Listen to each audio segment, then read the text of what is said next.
Tippy time my damies, Top Cat here and welcome back to the channel. Today's Prismatic Warlock is the perfect synergy of shatters and ignitions. It will command the battlefield with slows and suppressions, bringing us ample time to eviscerate all. In this 2065 onslaught run, I got 66% of the kills with over 1,000 Cabal slaughtered. And the credit is due to our new exotic chess piece, the RIME-COAT Rayment. This has multiple fun toys to exploit. Our Bleak Watcher turrets are enhanced. They still last that same 25-second lifetime, but they do have an extended range. My best guesstimates on this range is 70 odd meters. Regardless, it'll shoot at whatever you're fighting. It spawns 4 Stasis crystals on the storm. These crystals are great AoE damage if you're getting rushed. I'll often just hit by them and watch puppies go bye-bye. So we get 4 of them on spawn, and once destroyed, we get another 4 spawn in at 17 seconds. And if none of them are destroyed, they will dissipate at 27 seconds. While standing in the storm, we are granted Icicles over time. We can get 5 charges given over 4 seconds. These Icicles activate when firing our weapons, and these will apply slow to targets they hit. I believe this is 60 slow stacks per shot, as we can 2-bullet freeze. Please holler out at me though if you do have more accurate info. We pair this with Brain Freeze in the artifact. Our frozen combatants become surrounded by a chilling fog that slows combatants that aren't already. Then once frozen, Hail of the Storm shoots out shards that slow and damage. Already, with just these 4 toys, it's Icebreaker.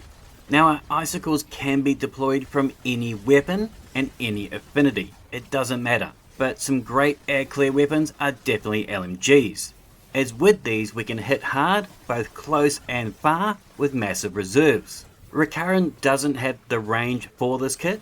Quilliams is really awesome with it, as High Impact's got a slight damage up this season and will be able to abuse killing tally here. I've opted for, on the advice of Pato NZ, to run Chain of Command. This is a Stasis Ritual LMG from way back. If you don't own it, you'll be able to pick it up from the kiosk in between the vaults at the tower for around 75,000 glimmer. It can roll with Demolitionist and Adrenaline Junkie, so we can spew out those turrets, and being a 450, it's a lot more accurate at long ranges. With Demo, it's going to reload for us when we plant a turret, and we're going to be pairing this with Facet of Command.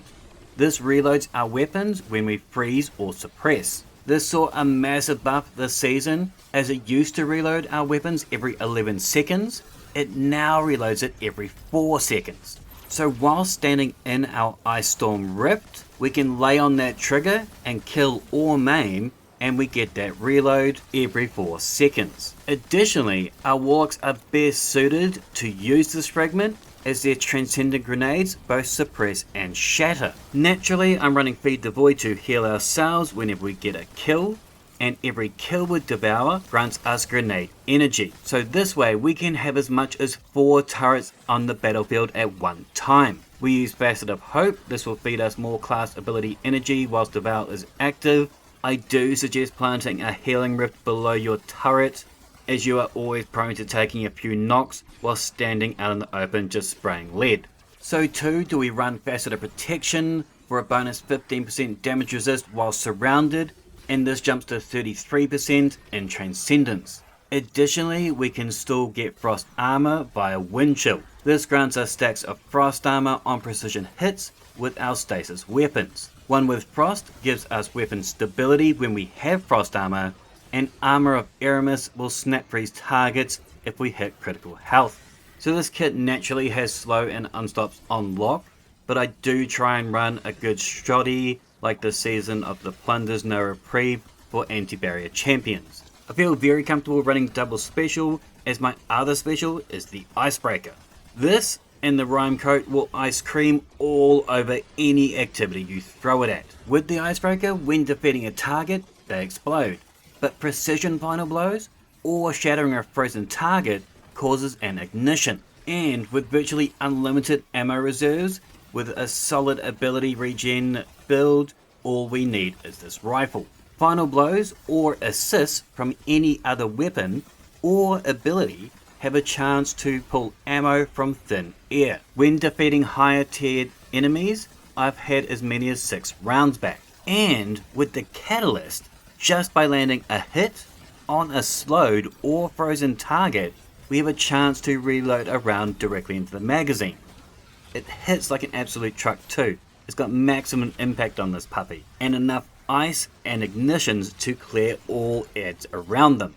To round out our fire and ice kit, I'm using the incinerator snap. I still maintain it's the best ability kill to give us devour so we can go get hostile. And Song of Flame has the best damage output for our base supers. It's got the best damage resist, and it can take on unstops with ignitions, and as we're radiant, any of our weapons be able to take on barrier champions. Facet of Ruin will pump up both our ignitions and shatter damage, making every weapon and every ability at our disposal more powerful. Our last piece is Devotion.